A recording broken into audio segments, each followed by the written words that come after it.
ये भी आप लोग भूल जाते हैं, अब पता नहीं क्यों भूल जाते हैं, जानबूझ के भुला देते हैं। हम सब दिन हम महागठबंधन में नहीं हैं, हम नीतीश कुमार के साथ थे, तो नीतीश कुमार के साथ हम हटे हैं। महागठबंधन में रहे या न रहे, ये जो कहता है तो फालतू। महागठबंधन में कब थे? हम सब दिन कहा है कि हम महागठबंधन से मतलब नहीं है, हम नीतीश कुमार के साथ हैं। ये खुल करके बोले हैं, आप लोग इतना जल्दी भूल क्यों जाते हैं? कसमें वादे निभाएंगे, हम मिल के रहेंगे जन्म जन्म। नमस्कार, आप देख रहे हैं मगही न्यूज़, मैं हूं सुधेंदु रमन। कहते हैं कि कसमें जो होती हैं राजनीति में कोई मायने नहीं रखती है। ऐसा ही एक कसम जीतन राम मांझी ने भी खाया था आज से 1 महीने पहले, जिसको 1 महीने के अंदर ही तोड़ दिया। जिस तरह से संतोष कुमार सुमन जो जीतन राम मांझी के बेटे हैं, बिहार सरकार में जो मंत्री थे, उन्होंने जिस तरह से कल इस्तीफ़ा दिया है और उसके बाद जो बयानों का दौर शुरू हुआ है, मैं आपको बताऊं कि कल शाम में जो राष्ट्रीय अध्यक्ष हैं जदयू के ललन सिंह, उन्होंने कहा कि ये जो दुकान है, ये दुकान को बंद कर देना ही पड़ेगा। जिस तरह से उन्होंने कहा कि दुकान बंद करना पड़ेगा, उसके जवाब में आज जीतन राम मांझी ने ये कहा है कि जो ललन सिंह है बहुत ही आदरणीय है, लेकिन जिस तरह से वो ये कह रहे हैं कि दुकान में तो खरीद फरोख्त होती है। उनका इशारा किस तरफ है आप समझ सकते हैं कि दुकान में खरीद फरोख्त होती है। हमने कोई दुकान नहीं खोल रखा था, ये दुकान खोलने का काम जदयू ही करती है। आइए सुनिए उन्होंने क्या कहा है। हम उनका सम्मान करते हैं, उनका जो भी इरादा रहा हो कहने का, हमको उससे कोई मतलब नहीं, लेकिन दुनिया के लोग कह रहे हैं और साधारणतया ये अर्थ भी लगाया जा सकता है कि दुकान का मतलब होता है खरीद फोक्त, तो वो माफ़ करेंगे, खरीद फोक्त में वो लोग विश्वास करते हैं और यही किया है वो लोग। हम लोग कभी खरीद फोक्त की बात नहीं की है, हमारी दुकान ये नहीं रही है। हम जनता के हित में जब मुख्यमंत्री के रूप में 34 निर्णय लिए थे, उसी को इम्प्लीमेंट कराने के लिए हमने हिंदुस्तानी अवाम मोर्चा सेकुलर का गठन किया और उन्हीं निर्णयों को इम्प्लीमेंट कराने के लिए पार्टी का हम लोग निर्माण कर के काम करते रहे, नीतीश कुमार का समर्थन किया। लेकिन अब पानी नाक से ऊपर चढ़ गया था, यानी जो भी निर्णय हमारे थे उन सब निर्णय को तोड़ मरोड़ करके नीतीश कुमार या तो हाफ हैजर्डली इम्प्लीमेंट किया या तो नहीं किया।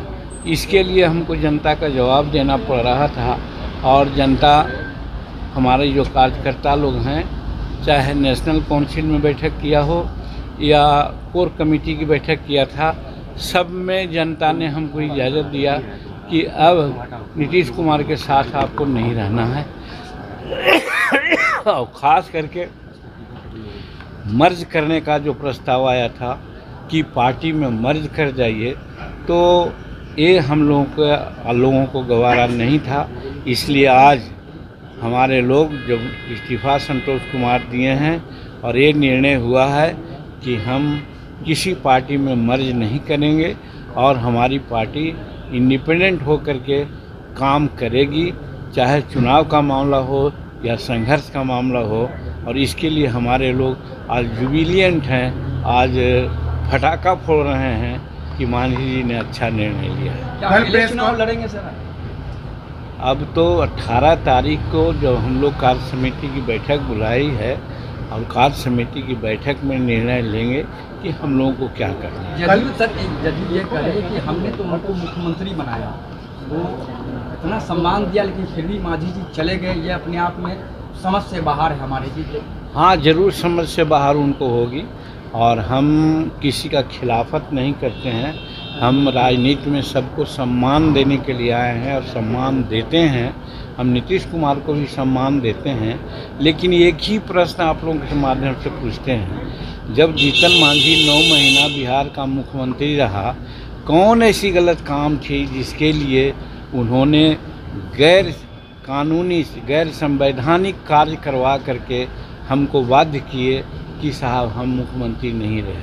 क्योंकि लेजिस्लेचर पार्टी की बैठक बुलाने का हक होता है लेजिस्लेचर पार्टी के नेता का, और हम नेता थे और हम बैठक बुला चुके थे 19 फरवरी 2015 को। उस बैठक में निर्णय होता, लेकिन कौन ऐसी बात आएगी कि शरद यादव को मिला करके उन्होंने 13 फरवरी को बैठक बुला ली और हाय जल्दीबाजी में उसी में निर्णय उन्होंने ले लिया।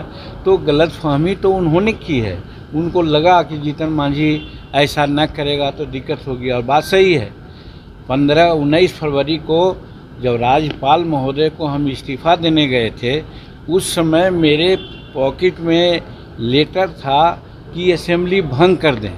अगर हम में महत्वाकांक्षी होती कि हम और मुख्यमंत्री रहे तो हम 6 महीना तो मुख्यमंत्री रह ही सकते थे, हम कार्यवाहक मुख्यमंत्री के रूप में रहते अगर असेंबली भंग करा देते तो। लेकिन हम भंग नहीं किया, हमने इस्तीफ़ा देना उचित समझा।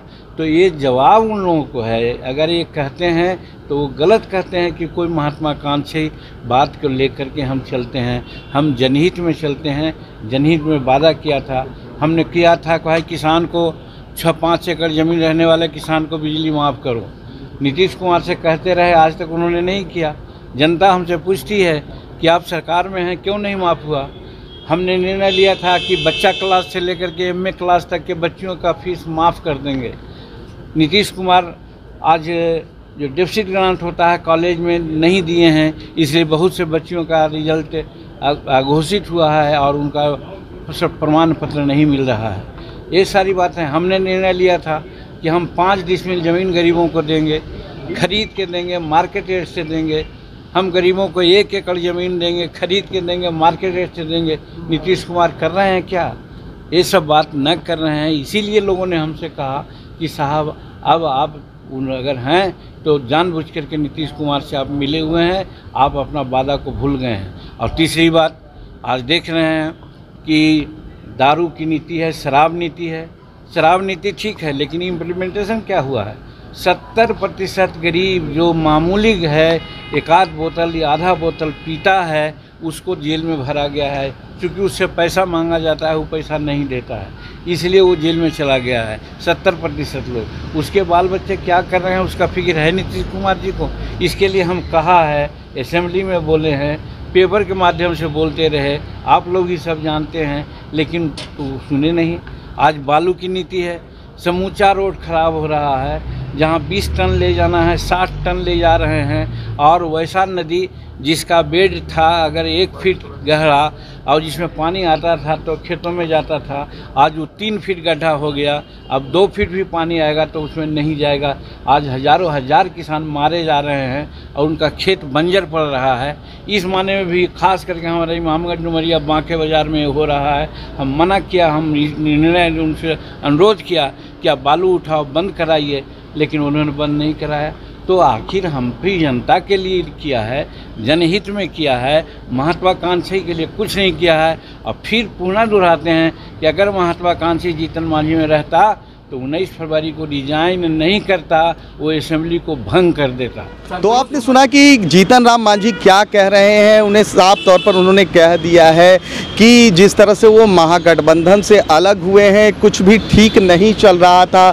जब वो मुख्यमंत्री थे तो जो कैबिनेट में 34 उन्होंने जो मुद्दे थे उनको पास करवाया था, और इस विश्वास के साथ फिर उन्होंने जो हिंदुस्तान आवाम मोर्चा का गठन किया था, उसके बाद नीतीश कुमार के साथ गए थे। लेकिन उन्होंने कहा कि नीतीश कुमार ने साफ तौर पर जो है मुझे धोखा दिया है। जिस तरह से बरगलाने का उन्होंने काम किया है, हमने जो 34 विधेयक पास करवाए थे उसमें सब आधा अधूरा रह गया। और जिस मर्ज की बात की जा रही थी कि उन्होंने बताया कि जिस तरह से उन पर दबाव बनाया जा रहा था कि हिंदुस्तान आवाम मोर्चा को जदयू में मर्ज कर दिया जाए, तो उन्होंने साफ तौर पर इनकार किया और कहा कि ऐसी कोई बात नहीं होगी, जो घुटन में रहना हमें पसंद नहीं है। साथ ही साथ उन्होंने ये भी कहा है कि 18 तारीख को हिंदुस्तानी आवाम मोर्चा की जो है कार्यकारिणी बुलाई गई है, उसमें निर्णय लिया जाएगा कि आगे किस गठबंधन के साथ वो जाएंगे। हमारी तमाम ऐसी खबरों को देखने के लिए आप देखते रहिए मगही न्यूज़।